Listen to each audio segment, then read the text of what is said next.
ইডির তরফ থেকে সাবমিশন ছিল যে উনি এক্সিকিউশনিস্ট, সব কটা এফআইআরে ওনার নাম আছে, যেখান থেকে বাকিজনকে আমরা ধরেছি।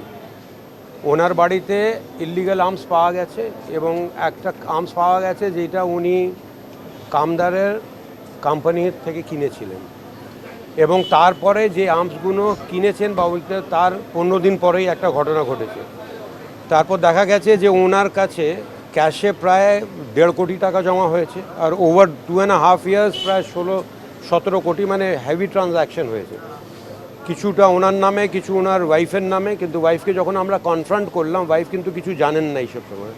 সুতরাং আমরা এইটা ভেবে নিচ্ছি বা ভাবতে পারি বা ইনভেস্টিগেশন করছি যে সব কটা জিনিসে ওনারই হাত ছিল, এবং অনেকগুলো প্রপার্টি যেটা কেনা হয়েছে ওনার দ্বারা সেটা বিভৎসভাবে আন্ডার ভ্যালু। 7 কোটি টাকার প্রপার্টি কসবাতে কেনা হয়েছে প্রায় 1 কোটি টাকায়, 5 কোটি টাকার প্রপার্টি কেনা হয়েছে 1 কোটি টাকায়।